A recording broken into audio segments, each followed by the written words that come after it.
It did not just go wrong on a pavement in Bristol in the early hours of the 25th of September. The first and most obvious reason why Australia have regained the Ashes at the earliest opportunity is because they are better. And they would have been better. Stokes and no Stokes.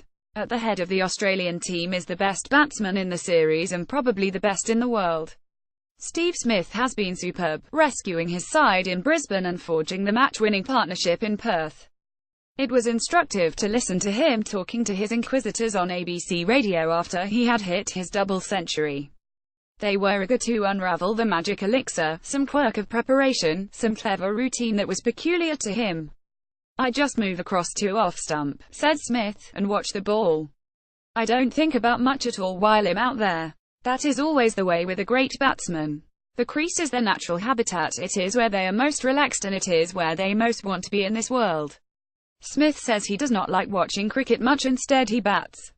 In this series he has enjoyed reining himself in, enhancing his own pleasure and England's agony in equal measure. Now he is more interested in great innings rather than great shots. His calmness at the crease, despite all the relentless pre-delivery fidgeting, is reminiscent of Virat Kohli in this generation and Viv Richardson, Jeffrey Boycott in another. He loves to bat, he lives to bat. But the problem for England went way beyond Smith. Australia's bowling attack has been so much more potent. Mitchell Starc, Josh Hazlewood, Pat Cummins and Nathan Lyon had never played a test together before Brisbane, mainly because of Cummins' battle with injuries. Now they complement each other brilliantly, and they will continue to do so for a while if they remain free from injury. The three pacemen are all quicker than their English counterparts, they gain steeper bounce, and Starc just occasionally has managed to swing the ball. They have ruthlessly disposed of England's tail and there has not been much respite for the early order, either. Meanwhile Lyon is at his peak, confident and combative, spinning the ball vigorously and landing it accurately. Because of the excellence of the pace triumvirate, Lyon has usually found himself bowling when Australia have been in a dominant position and he has made the most of it, especially against all those left-handers. So the Australians have proved that they are better while England could have been much better. The tourists were unable to snatch the few opportunities that came their way. In Brisbane there was scope for a first innings lead and a strange reluctance to toss the ball to Jimmy Anderson, who has been England's best bowler here, after lunch. In Adelaide England gambled on the toss but then were timid with the ball until darkness descended on the third evening. In Perth they squandered the chance of a major total, having reached 368 for 4. Ashes Australia thrash England in third test to regain earn. Video report: the popular theory when it all goes wrong is to blame the bankers. It is true that Joe Root, Alistair Cook and Stuart Broad have not contributed much. Cook has struggled all tour, despite driving himself relentlessly hard when seeking out extra practice in the nets on his days off. In Adelaide he appeared to have the measure of the paceman, only to fall twice to Leon. In Perth in the second innings he was victim to a freakishly good caught and bowled by Hazlewood, but the blunt truth is that his highest score is 37 and he averages 13.83. There will be plenty advocating that he should go now, but he should play in Melbourne and he will. In any case there is no replacement in the tour party. He is still interested. All the left-handers struggled against Lyon in the first two tests when the ball turned more than expected. Perhaps there were not enough right-handers in the squad, though there were no obvious omissions. Certainly there were not enough right-handers in the top six, a situation that could have been improved if Johnny Bairstow, rather than Moeen Ali, had been at six from the start. That was a puzzling decision given recent history, since Bairstow has always batted higher than Moeen, but it was hardly an Ashes-losing one. The English bowlers needed help. Without lateral movement in the air or off the pitch they were too easily neutered.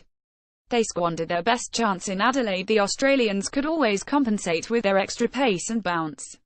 Moreover, Lyon was on another plane to Moeen, who has been hampered by a side strain, then a cut to his spinning finger. By Perth, Moeen, who had been short of bowling, had tinkered with his action to no obvious good effect. He had lost zip and dip through the air and was bowling more slowly.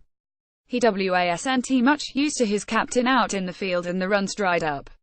There is always the danger in cricket of investing too much importance upon the coaches. They are not omnipotent as in football.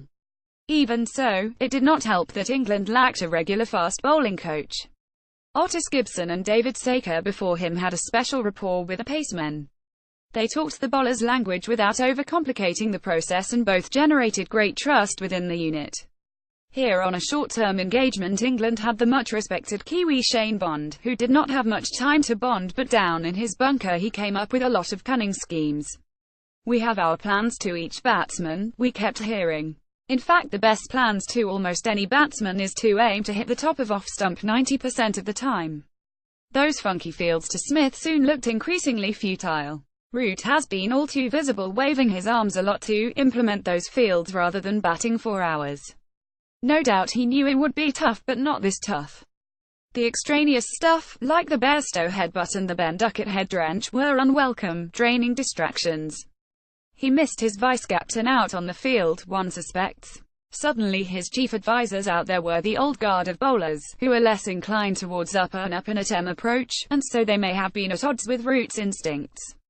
And he was woefully short of ammunition in the field, despite Anderson's excellence. There was so much to do that he may have become distracted at the crease, where he is most valuable to England.